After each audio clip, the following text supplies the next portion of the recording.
Hey everyone, welcome back. So in today's video, we'll talk about how Palantir is so different yet so similar with Facebook and Tesla when it comes to their stock price.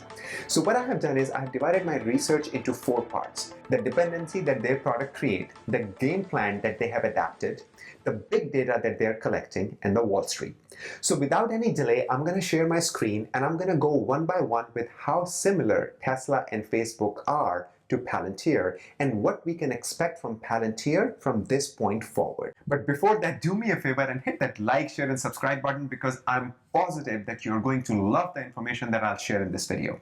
All right, now coming back to our research. So what I have done is I have kind of taken these 3 companies, which is Palantir, Facebook, and Tesla, and then I have taken these 4 points. Number 1 is dependency, how their product creates the dependency. Number 2 is what is their game plan, how do they offer their product. Number 3 is what kind of data do they collect, and number 4 is Wall Street, which is the stock market. Okay, now let's talk about Tesla. So when Tesla first launched, the first thing that Elon Musk did was created a brand that users depend on. I have a Tesla car. I always expect my car to work. Whenever there is a new software that's downloaded, I expect it to work flawlessly. I never expect my Tesla to run out of charge if I have the navigation on, because I depend on the product or on the navigation system of the Tesla to route to my destination, keeping the charge in mind. That's the kind of dependency that Tesla has created for me. Some of my friends have Tesla Solar. Their dependency is they're checking their energy app all the time just to check on how much energy they're using, how much energy they're giving back to the grid, how much money they are making from Tesla Solar. So it's creating a dependency on people by using their product. All right, so now let's talk about Tesla's game plan. So Tesla's game plan was to create the high-end car first, to sell to the limited number of people, to gain the experience, get some capital, and then go ahead and create the number 2 vehicle, which was Model S, which was still over $100,000, to get the money from that market and then invest into a mass market, which is Model 3 for them. And now they're talking about creating even a $20,000 or $25,000 Model 2, which is basically going to take the entire market share. So that's what Tesla's game plan was. Now let's talk about number 3, big data. Tesla is creating so much data, and because of this, they have advantage over any other EV manufacturer in the world. Tesla's lead is because of their data, not because of their technology. Yes, technology is good, but there is NIO, there is Lucid, there are other technologies that are going to come in the market, which may beat Tesla. But what cannot touch Tesla is the data. And that's where Tesla triumphs, is the data that they collect. Number 4 is Wall Street. So when Tesla launched, or when Tesla IPO'd, Wall Street didn't get Tesla. They thought that it's gonna fail, like Fisker and other EV companies that came, they went in dust. Tesla is going to the same place. But they didn't understand the big plan that Tesla has, or how Tesla structured their game plan. And Wall Street got it wrong. And they overlooked the company, and after years of struggling, they really took off, and now there is no stopping them. Of course, recent market outturns, that's all market sentiment. Nothing has changed fundamentally for Tesla. I'm still bullish on Tesla, and I think they will do amazing. Now let's talk about Facebook in these 4 metrics. Dependency. Facebook really created the dependency on people. If they're having a good meal, they have to prove it. If they're having fun in their vacation, they have to prove it. If they're having fun in a birthday party, they have to prove it. That's the kind of dependency that Facebook created. As soon as there is a party going on or something going on, people take photos, they want to post it on Facebook. Well, Instagram now, or other social media app, but it all started with Facebook.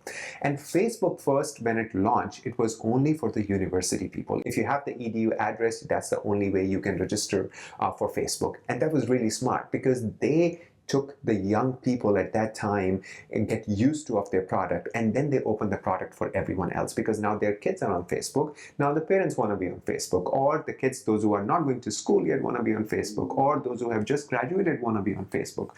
So they created that model the same way like Tesla did, where they only targeted a special population. From there on, they kind of expanded their reach. Now, number 2 point for Facebook. I remember opening an account for Facebook, and the first thing that I saw was, Facebook is free and will always be. That was their tagline right on top of the sign up. And I remember that very, very distinctively. I was like, how are they going to make money? That was a question I had, right? But my goodness, does Facebook know a thing or two about us? Wow. They know everything about you and me. More than I know about a friend, they know about my friend. Where are they eating? What kind of food do they like? Where are they going? What is their schedule? What are their habits? Everything Facebook knows. And that's how they advertise so well, because they sell that data to the advertisers and they make big money because of that. And that's what Wall Street didn't understand initially. They're like, well, how is Facebook going to make money? Well, they made some serious money and they're continuing to make serious money. When Facebook first came, everybody was doubting them and their stock suffered for the first 6-7 months, but then it took off from there. Now let's talk about Palantir and how it kind of lines up with this metric that I just showed you for Tesla and Facebook. So Palantir launched, and their first thing, or the biggest thing, is dependency. Right now they're in the phase of creating dependency. The more and more free products, the more and more demos, the more and more product that they launch for their consumers, more and more dependency that they're creating. See, for consumers, again, their consumers are companies, organization, government. Their consumers are not you and me directly, but indirectly we will be. So they are creating that dependency of this government. I recently read an article that they basically deployed their software for free to UK. There is nothing free. What they're doing is they're offering for free, so once they get dependent on it, they come back and they buy the license. It's really smart. You create the dependency initially and the user will come back. Same thing, they're also going to Fortune 500 companies and offering their product for free. You know what, try it out for 30 days, 60 days, let us know how do you like it. And they love it so much because they're saving so much money because of the big data. Again, Palantir is collecting the data which is beyond anybody's imagination. See, data is everywhere. It's how you use it, how you analyze it, and how you present it. And that's what Palantir is doing. They're collecting the data so intelligently that it can be used for different purposes. And Wall Street right now is not getting that. And that's why Palantir stock is being thrashed, it's being shorted big time. And I feel the steps right now that Palantir is taking, it's building blocks for them to go to the next level. And I'm really excited because it's giving me an opportunity to load up more and more on Palantir stock.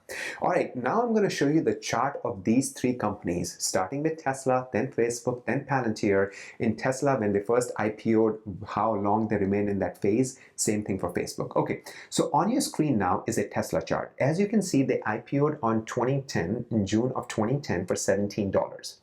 They traded between $3 and $10 till 2013. Can you imagine? For 3 years, they traded between $3 and $10. In April of 2013, the price actually reached the IPO price of $17. And since then, they have been going up. So initially, people didn't get Tesla. They're like, how are they going to make money? They're going to fail. They can never take ICE cars, or they can never take combustion car. And of course, they proved everyone wrong.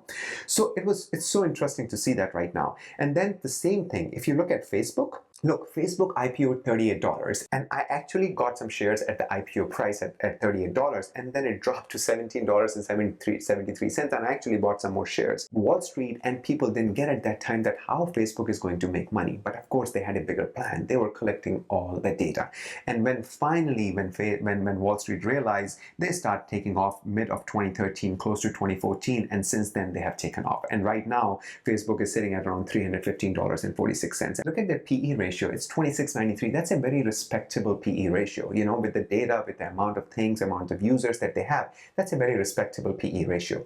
Now let's look at Palantir. So Palantir IPO'd back in October or September, and IPO price was $10. And then the high price was around $44 when the whole market was so frothy. And then it reached $44. Then from there, it came down almost to $17. Just recently, I think 2-3 days ago, it was touching $17 when the whole market was crashing. So you can see that Palantir right now is struggling to find that support. And that's why I'm so excited, because I feel this is a perfect opportunity for investors like you and me to get early on that we didn't get the chance to get early on with Tesla. I was lucky I bought some shares at that time, but not at the IPO price. I wish I bought shares at like 2010, but I bought share at 2013.